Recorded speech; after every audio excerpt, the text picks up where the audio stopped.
Hey amigos y amigas, you're listening to the English Made Simple show. This is episode number 294, number 294, número 294.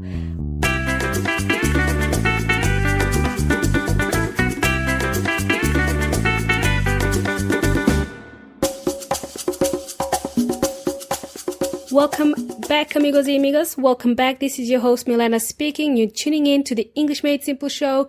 You can learn more about the EMS show and what it is all about when you visit englishmadesimple.net. And if you want to listen to the podcast straight from the website, simply type in englishmadesimple.net/podcast. And while you're there, you can find a huge repertoire of the EMS episodes as well as useful resources to help you accelerate your English learning. Thanks everybody for joining me today. If this is your first time tuning in to the EMS show, I just want to say welcome. And if you're joining me for the 200th time, then welcome back. Today we're going to talk about emails for work. When you think of email writing for work, you immediately think you have to be extra formal with your writing. The good news is that you don't have to be formal when you're writing emails, but you have to learn how to write clearly, concisely, and in a professional tone. In other words, write politely and respectfully. So in the upcoming episodes, today and also in the next couple of episodes, we are going to learn how to write emails in a somewhat formal and professional setting. I'll teach you simple ways to start and end an email. And also, not just the starting and closing, but there's other stuff in between as well, right? We call that the body of the email, whatever is between the start and the end of the email. So we're going to also touch on that as well. I've decided to make this into a series of episodes. So today's episode will be part 1. You'll see that in the title of today's episode. Today, I'll give you a general overview of email writing. And in the next couple of episodes, I'll give you something more concrete with practical examples. Before we continue with today's episode, I'd just like to say thanks to those who had the time to fill in that listener survey for me. So in the previous episodes, I was talking about a listener survey, and I had a few people actually complete that survey for me. So I'll leave it open for now, as I understand that people do it at different times and days, and they listen at different times and days. Some people will listen to this episode next year, okay, in the future, and then they will be keen to do the survey. So what I'm going to do is I'll make this link available indefinitely. So anytime you listen to this show, any episodes that you listen to, you can go to englishmadesimple.net/survey and just do that quick survey for me. There's only 7 questions in there. The reason for this survey is that it's going to tell me what you guys like.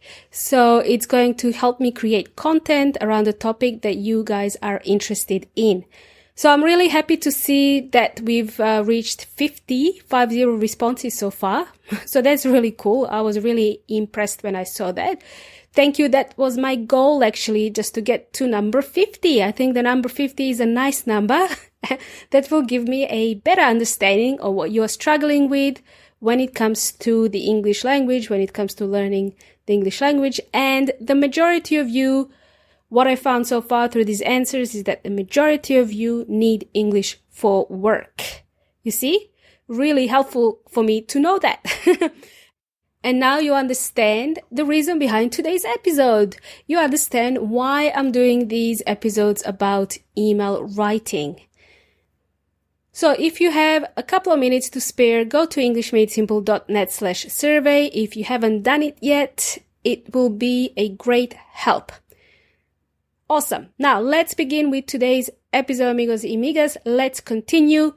Let me just preface this by saying the topic is email marketing, okay?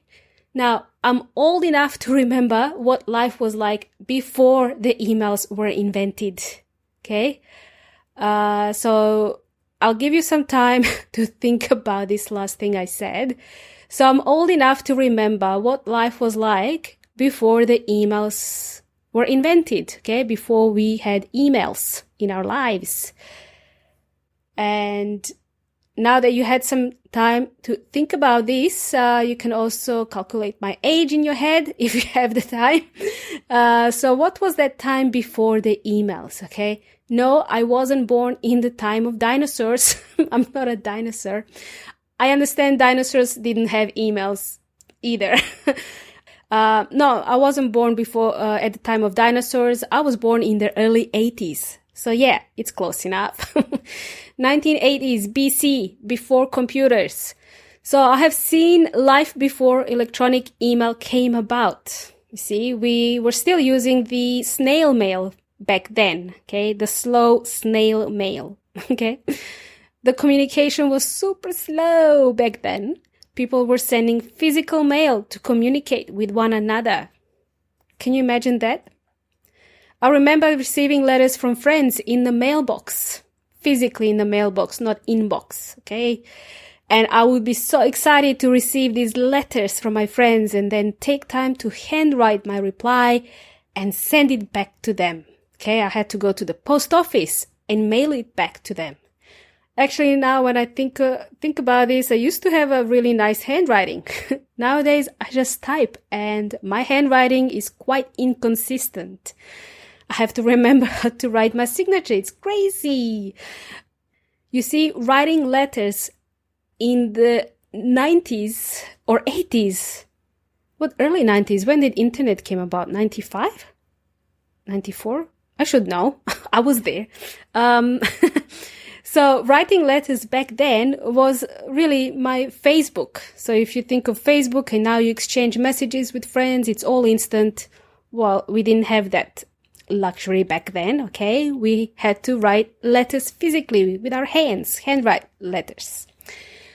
Alrighty, now, all you listeners out there who were born in the 90s and are thinking, oh my God, you had to write letters with your hand. How's that possible? That's so ancient. I know. And if you were working in the office before the internet, then you'd pick up a phone to talk to a colleague. Remember those days?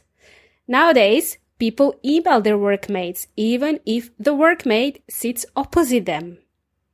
Okay? You may be sitting in the same office, in the same meeting room even, and you send each other emails. You guys do the same? Do you email your colleagues instead of going over to chat with them? We all do it now. It's like our new normal, email, okay? By the way, if you haven't figured it out yet, email stands for electronic mail. According to Weon Inteligente or the online dictionary, the word email is defined as email, sometimes we put a dash after e-mail, email, or electronic mail in full. So these are messages transmitted and received by digital computers through a network. So that's the official definition by Britannica, okay? Alrighty, so today's episode is all about what's coming up in the next couple of episodes. It's all about emails, okay? You're going to learn how to start an email, write the body, the content of the email, and how to close the email. So let me ask you this question, amigos y amigas. Do you struggle to write emails at work? Does it take you long to write an email? How long does it take you to write an email to someone? Do you double or triple check your emails before sending them? Are you unsure how to start an email? If you're using English to communicate with colleagues at work, then you most likely need to write a lot of emails at your job. Yes, you'll attend meetings and sometimes participate in Zoom or team calls, but don't doubt you'll be writing a lot of emails. If the idea of writing in a foreign language scares you, then keep listening to the upcoming episodes because they will be super, super helpful to you. The one thing I want you to remember today, okay, from today's episode, is the following. Never ever send emails when you're angry. I've done it before and it didn't end well, okay? Never send emails when you're angry. That's one tip I'd like to share with you today. It's one of the things I learned from my previous work, from my previous bosses, and I'd like to share this advice with you as well because it's super helpful. So, never write emails when you're in a reactive mode. Never reply to an email when you're angry or frustrated. Let's just say that your message will not get across to the other person the way it needs to come across. Most likely that other person on the other end will feel your anger, and then they get triggered by your email, then sparks fly, and then they become enraged and write back in an angry tone. And the whole cycle continues, okay? So we want to avoid that.